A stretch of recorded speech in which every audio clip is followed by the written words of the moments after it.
శశి కుమార్ నాయక్.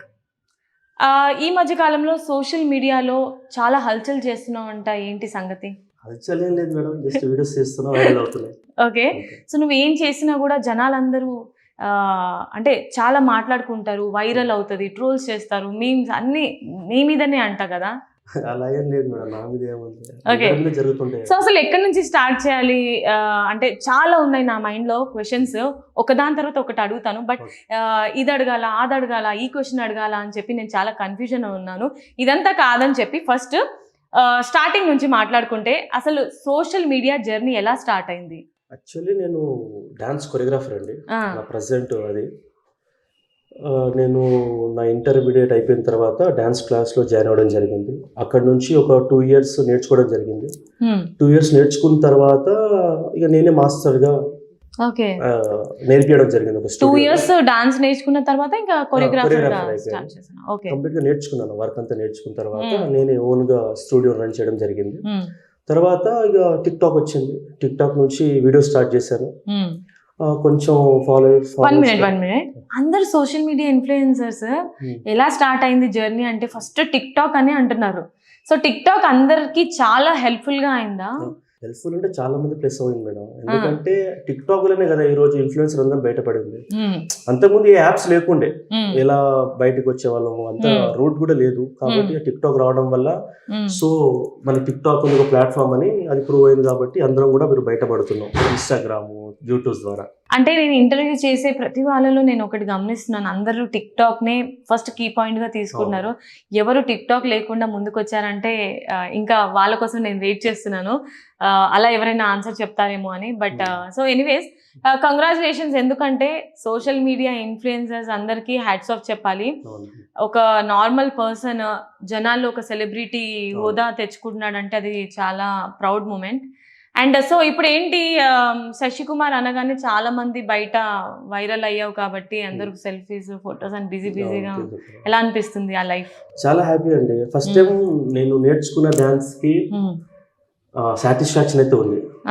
ఆ వర్క్ కి, నేను నేర్చుకున్న వర్క్ అయితే చాలా సాటిస్ఫాక్షన్. ఓన్లీ అమ్మాయిలకే నేర్పిస్తా ఉంటా కదా? లేదు, అందరికి నేర్పిస్తాను. అమ్మాయిలకి, అబ్బాయిలకి అండ్ ఓల్డ్ ఏజ్ వాళ్ళకి కూడా అందరికి నేర్పిస్తాను. అంటే మేము ఓల్డ్ అయిన తర్వాత జాయిన్ అవ్వచ్చు? తప్పకుండా అండి. జుంబా ఫిట్నెస్ కూడా నా స్టూడియోలో. అంటే ఓల్డ్ అయిన తర్వాత అంటే తప్పకుండా అంటున్నారు, ఇప్పుడే జాయిన్ అవ్వమని చెప్పొచ్చు కదా? ఇప్పుడు కూడా జాయిన్ అవ్వండి, నేర్పిస్తానండి. ఓకే, ష్యూర్, తప్పకుండా ఒకసారి వచ్చి విజిట్ చేస్తాను. మీ డాన్స్ స్టూడియో ఎలా ఉంది, ఇప్పుడు ఎలా ఉంది, అంటే ప్యారలల్ గా ఉందా, ఏదైనా స్ట్రగుల్స్ ఉన్నాయి, అప్స్ అండ్ డౌన్స్ ఏమైనా ఉన్నాయా? ప్రెసెంట్ క్లాస్ నా స్టూడియో ఇప్పుడు రీసెంట్ గా పెట్టి 7 months అవుతుంది. ఓకే, పెట్టక ముందు అయితే చాలా స్ట్రగుల్స్ ఫేస్ చేశానండి. ఇక చెప్పుకోలేము, అంత స్ట్రగుల్స్ ఫేస్ చేసాం. అంటే ఒకప్పట్లో ఇక మా డాన్స్ లైఫ్ ఎలా ఉండదంటే, కొంతమంది మాస్టర్స్ దగ్గర మేము నేర్చుకోవడానికి వెళ్తే పేమెంట్ ఇవ్వకపోయేది, చాలా బ్యాడ్గా బతికే వాళ్ళం మేము. అంటే డ్రెస్ కొనుక్కోవడానికి డ్రెస్ ఉండకపోయేది. ఇంకా అలాగే ఒక ఫీజు, మేము డాన్స్ క్లాస్లో జాయిన్ అవ్వాలన్నా ఫీజు పే చేయాలన్నా ఫీజు ఉండకపోయేది.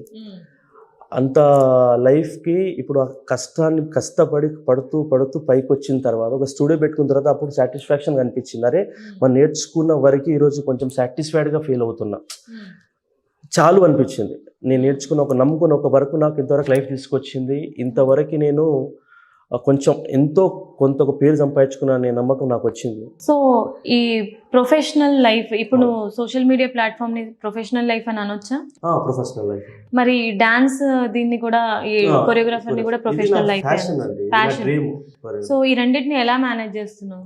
మేనేజ్ అంటే ఇంకా నా స్టూడియో ఉంది కాబట్టి అక్కడే వీడియోస్ తీసుకుంటా. ఆ వీడియోస్ పోస్ట్ చేసేనా వైరల్ అయిపోవడం. ఓకే, ముందు లైఫ్ బాగుందా, ఇప్పుడున్న లైఫ్ బాగుందా? ముందు లైఫే బాగుండండి. ఇప్పుడు పేరు వచ్చిన తర్వాత కొంచెం జాగ్రత్తగా ఉండాల్సి వస్తుంది. అప్పుడు ఎవరు గుర్తుపట్టకపోయింది ఏం చెప్పి. ఇప్పుడు బౌన్సర్స్ ఉన్నారనమాట, ఇంతకు ముందు లేదు, అంతేనా? అదేం లేదండి, బౌన్సర్స్ అంత పెద్దగా ఏం కాలేదు, బట్ ఓకే. సో ముందు లైఫ్ కన్నా కూడా ఇప్పుడున్న లైఫ్ బాగుంటుంది అని అంటావేమో అని ఎక్స్పెక్ట్ చేశాను. లేదండి, ఇప్పుడే కొంచెం జాగ్రత్త, ఎందుకంటే ఇప్పుడు అందరు గుర్తుపడుతున్నారు. గుర్తుపట్టే టైంలో జాగ్రత్త ఉండాలి మనం. ఏంటి, ఎవరైనా వేసేస్తారని కాదు, కానీ పేరు వచ్చిన తర్వాత దాన్ని కాపాడుకోవడం చాలా తక్కువ మందికి ఉంటుంది. ఇప్పుడు ఒక నేమ్ వచ్చిన తర్వాత దాన్ని కాపాడుకొని కరెక్ట్గా ఉండాలంటే చాలా కష్టం అండి. మనం ఏమనుకుంటుంటే కొంచెం పేరు వచ్చిన తర్వాత కొంచెం యాటిట్యూడ్ చూపించడం, రాంగ్ స్టెప్ వేయడం, దానివల్ల చాలా ప్రాబ్లమ్స్ వస్తుంటాయి మనకి. చిన్న మిస్ అయిపోయినా కూడా మనకి ట్రోల్ చేసుకోవడం కానీ వీడు అలా చేశాడురా వాడు అలా చేశాడురా అనుకుని చాలా మంది బ్యాడ్గా చెప్పుకుంటారు. అది ఎందుకు మనం కొంచెం జాగ్రత్త పడితే మనం పేరు మనం కాపాడుకోవచ్చు అనే దాని మీద. ఓకే, సో ఉన్నన్ని రోజులు ఆ ఫేమ్ ని అలాగే ఉంచుకోవాలి, తక్కువ లైఫ్ స్పాన్ లో. చాలా మంది పెద్ద పెద్ద వాళ్ళు కూడా చెప్పారు కదా మేడం, క్యారెక్టర్ చాలా ఇంపార్టెంట్, డిసిప్లిన్ క్యారెక్టర్ చాలా ఇంపార్టెంట్. డబ్బు ఉంటుంది ఉండదు, ఎంత ఎదిగినా అది ఉండాలి అన్నట్టు. Wow, hats off, great.